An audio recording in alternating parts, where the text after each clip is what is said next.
그림을 한번 보여주시면 좋을 것 같은데요. 만약에 제가 어린아이들한테 설교를 한다면 손가락 그림을 딱 보여주면서 어린이 여러분, 기도는 어렵지 않아요?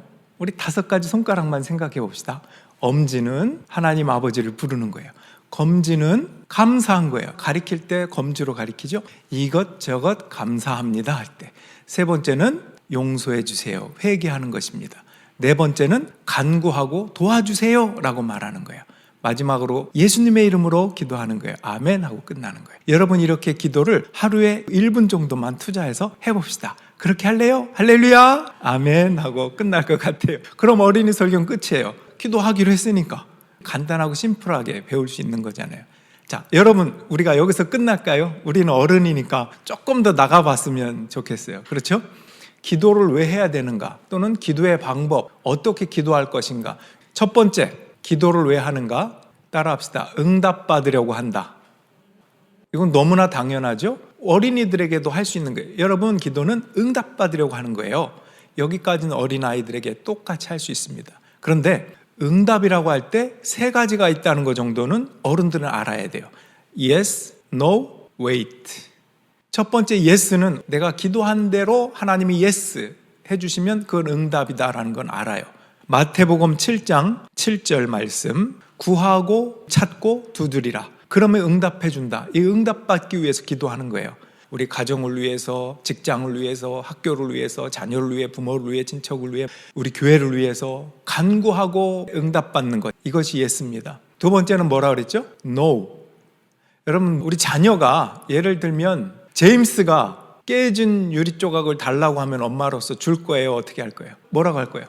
위험하다고. 대답은 노예요. 노도 응답이라는 거예요. 우리가 하나님 앞에 간구할 때 이걸 주세요 했는데 아버지의 마음으로 no 라고 할 수 있다는 거죠. 무조건 내가 원하는 대로 yes 해야 그것이 응답이라고 착각해요. 그렇지 않다는 거예요. 응답에는 yes도 있지만 no도 분명히 있다라는 거예요. 3번째, wait. 기다려라. 지금 당장 yes는 아니지만 네가 이런 세월들을 기다리고 뭔가 훈련받고 네 안에 문제들을 어루만져 줄 때까지, 때가 될 때까지 기다려라. 그 후에 yes 할게. 이런 의미로 wait. 자, 그러니까 정리하면 왜 기도하는가? 첫째는 응답받으려고 기도한다 였습니다. 2번째는 아멘 하려고 기도한다. 여러분 마지막에 기도할 때 어떻게 끝나요? 예수님의 이름으로 기도합니다 하면 어떻게 끝나죠? 아멘. 아멘 하려고 기도하는 거예요. 조금 더 깊은 뜻은 순종하려고 기도한다 이런 뜻입니다. 하나님과 대화하고 그리고 일어나야 되는데 내가 좀 대답해 줄게 하고 얘기하려고 하는데 안 듣고 나만 기도하고 일어나 가버려요. 기도는 대화예요. 그분이 어떤 말씀을 나에게 주시는가, 그리고 그 말씀에 대해서 아멘, 이건 순종이거든요. 빌립보서 같은 데 보면 하나님도 나에게 소원을 품고 행하신다. 근데 나는 하나님 내게 말씀해 주시는 것을 듣지 않으려고 하는 경향이 있어요. 기도라는 것은 하나님의 음성을, 그 말씀을 듣는다. 듣고 아멘 그렇게 하겠습니다. 순종하는 것을 의미한다. 왜 기도하는가? 응답받으려고. 2번째, 아멘 하려고 기도한다. 성경 말씀 요한복음 14장 14절, 너희가 무엇이든지 내 이름으로 구하면 내가 다 이루어 주겠다.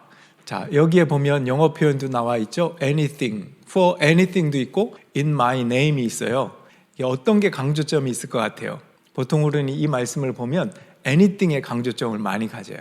우리 응답받고 싶으니까 아무래도 뭐든지 들어준대. 이야 기가 막힌데 너무 좋아. 근데 우리가 조금 놓치는 게 있어요. in my name, 내 이름으로. 여기서 내라는 건 누구죠? 예수님이에요.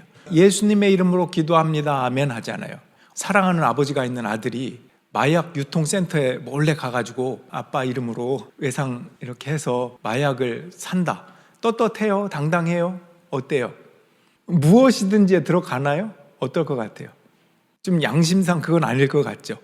그러니까 중요한 게 뭐냐면 내 이름으로, 내 이름에 걸맞느냐, 내 이름에 당당하냐. 우리 입장에서는 그것을 늘 체크해야 돼요. 그렇지 않으면 그냥 타종교의 기도와 다를 게 없습니다. 타종교, 다른 종교나 미신을 믿는 사람도 기도할까요? 안 할까요? 하죠. 그럼 기도를 하면 응답 받을까요? 못 받을까요? 그들이 원하는 것 복채를 내고 뭐 무당에 가든지 가서 원하는 대로 어떤 때는 응답 받아요. 그러니까 용하다는 얘기가 나오는 거예요. 다른 종교에도 내가 원하는 소원을 다 그들의 신의 이름으로 기도합니다. 그러면 기독교의 하나님과 그들과 다른 게 있어야 될 거 아니에요. 물론 종교니까 공통점은 있어요. 내가 원하는 것을 아랜다. 그리고 특별히 기독교는 아버지 같은 사랑이 많으신 아버지이기 때문에 예스도 하지만 위험하거나 그런 거에 대해서는 노라고 하는 응답, 웨이트이라고 하는 응답도 주시는 그런 하나님이다. 이거예요. 그 다음에 기독교의 기도는 다른 종교와 다른 게 있습니다. 그것은 바로 성령 안에서 기도하는 것입니다. 에베소서 6장 오늘 본문 말씀 다시 한번 같이 읽겠습니다. 시작. 온갖 기도와 간구로 언제나 성령 안에서 기도하십시오. 자, 성령 안에서 기도하십시오. 지금 이 성령 강림 주간 계속 이어지고 있거든요. 성령이라는 것은 언제나 믿는 성도들 안에서 말할 수 없는 탄식으로 나를 대신하여 간구하고 기도하시는 그리스도의 영, 그게 성령이에요. 그래서 예수님의 말씀에서 성령과 기도는 이렇게 연결이 돼요. 아까 우리가 마태복음 7장 읽었었잖아요. 누가복음과 비교하면 다른 구절은 다 똑같은데 딱 한 단어가 달라요. 한번 보여드릴게요. 눈으로 찾아보세요. 마태복음 7장과 누가복음 11장이 있습니다. 너희가 악해도 너희 자녀에게 좋은 것을 줄 줄 알거든 하물며 하늘에 계신 너희 아버지께서 구하는 사람에게 좋은 것을 주시지 않겠느냐. 누가복음 11장 너희가 악해도 너희 자녀에게 좋은 것을 줄 줄 알거든 하물며 하늘에 계신 너희 아버지께서 구하는 사람에게 성령을 주시지 않겠느냐. 뭐가 다르죠? 성령. 위에는 좋은 것, 아래는 성령. 똑같은 예수님의 말씀인데 마태와 누가의 기록이 딱 단어 하나의 차이가 있습니다. 그럼 이렇게 생각할 수 있어요. 좋은 게 뭐다? 성령이다. 좋은 것 위에 좋은 것, 가장 좋은 것이 뭘까? 성령이다라는 것입니다. 그 사랑하는 아버지로서 자녀에게 가장 좋은 걸 주고 싶어 한다고, 뭐 떡을 달라고 하는데 뭘 줄 부모가 어딨냐, 돌을 줄 부모가 어딨냐, 생선을 달라는데, 그런 아버지의 마음으로서 가장 좋은 것을 주고 싶은데 그 가장 좋은 것이 바로 성령이다, 이렇게 얘기하는 거예요. 다른 종교와 다른 게 성령 안에서 기도하는 것이 다릅니다. 성령 안에서 기도할 때 그 이름에 걸맞는 기도를 할 수 있다. 종교의 체험은 어느 종교에나 있을 수 있습니다. 방언이라고 하는 것도 성령의 은사죠. 다른 종교에 방언이 있을까요? 없을까요? 있어요. 황홀경 속에서 말이 막 꼬여서 막 나옵니다. 종교적인 체험입니다. 그런데 성령의 은사 중에 이 방언이 어디까지 가라고 사도 바울이 때로는 책망하고 권면하는지 아십니까? 너희가 병 고치는 은사, 방언의 은사, 예언의 은사, 영분별의 은사, 가르침의 은사, 모든 은사들을 나열하고 다 좋다. 그런데 이 은사들은 어디로 나아가냐? 더 큰 은사를 사모하라 하면서 어디까지 가라고? 사랑입니다. 더 큰 은사, 사랑을 사모하라 하면서 사랑은 오래 참고 이렇게 나가거든요. 고린도전서 12장, 13장, 14장 이렇게 다 연결됐어요. 12장과 14장이 은사에 대한 말이고 가운데 샌드위치되어 있는 13장이 사랑에 대한 거예요. 그 모든 것들이 교회의 덕을 세우고 사랑으로 가고 열매를 맺는 것이 진정한 은사야. 사랑이 빠지면 안 되는 거야. 성령의 은사는 사랑으로 가는 거야. 이렇게. 천상의 말을 할지라도 사랑이 없으면 울리는 꽹과리가 된대요. 아무것도 아니래요. 그런 거는. 교회 안에서 서로 덕을 세우고 질서를 세우고 하나님을 향한 사랑의 마음이 함께 하나가 된다면 가장 귀한 것입니다.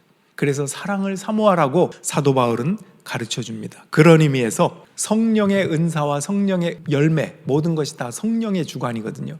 성령 안에서 기도하라는 것은 사랑을 사모하면서 그분의 열매를 사모하면서 기도하는 것을 말합니다. 특별히 속사람이 강건하기를 기도하는 거예요.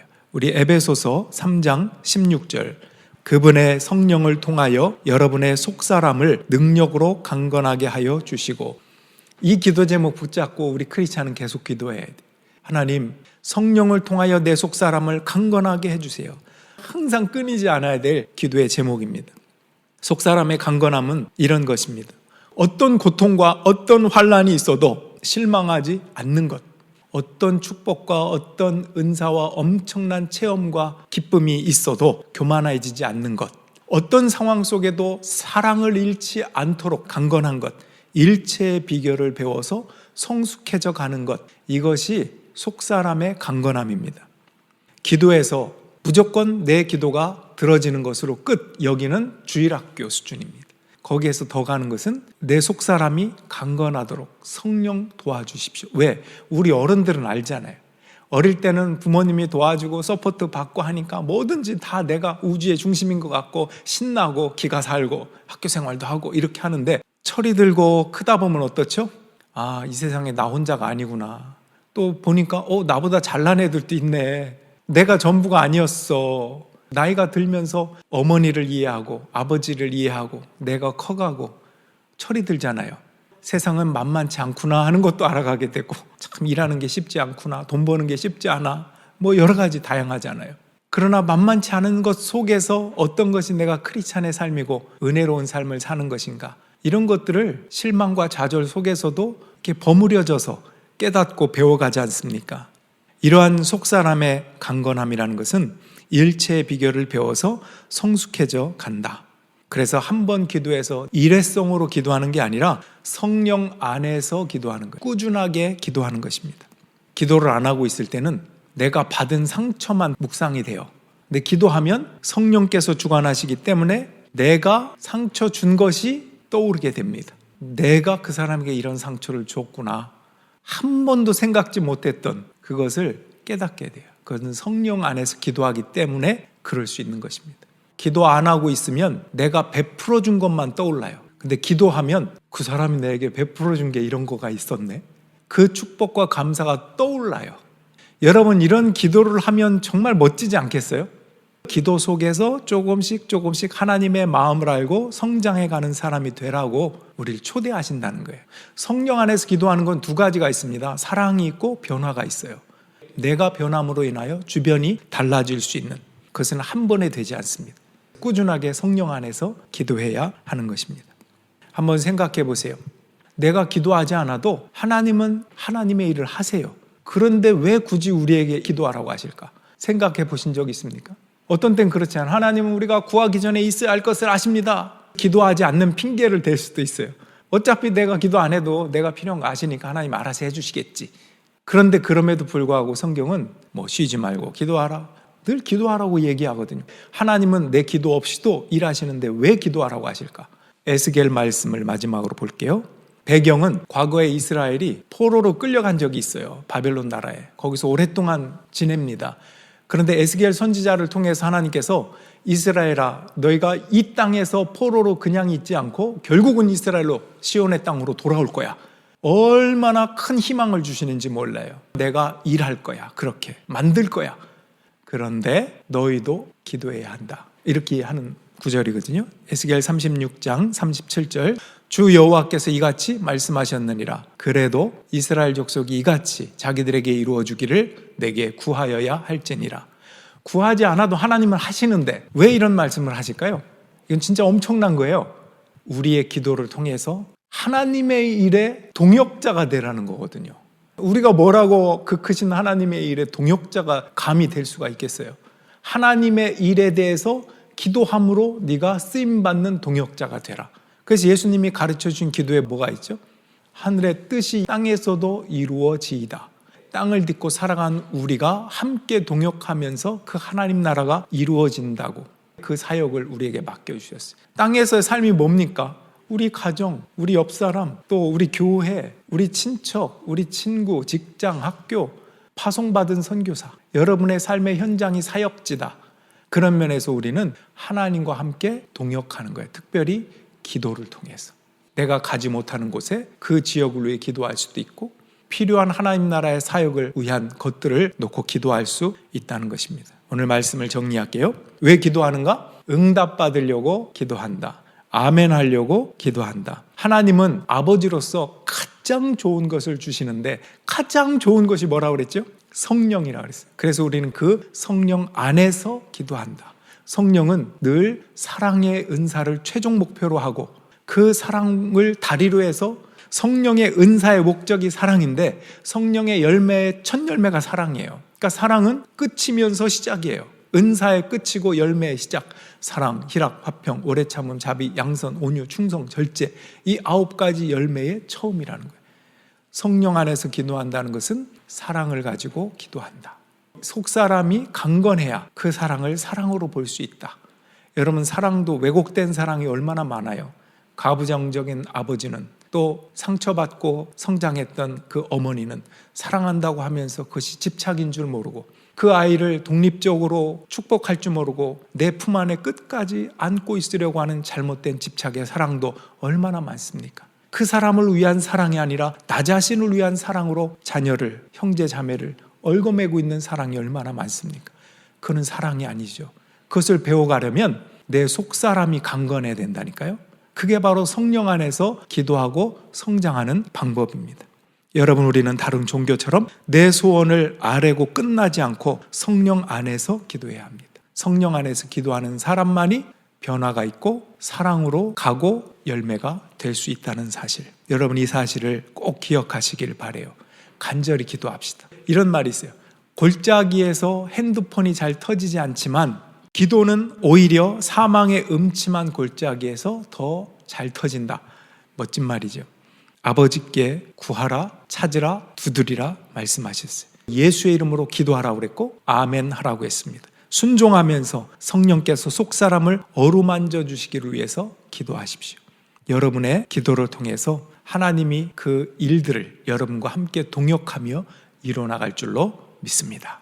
한 3가지 정도 기도 제목을 제가 드릴 텐데 간절한 마음으로 기도하겠습니다.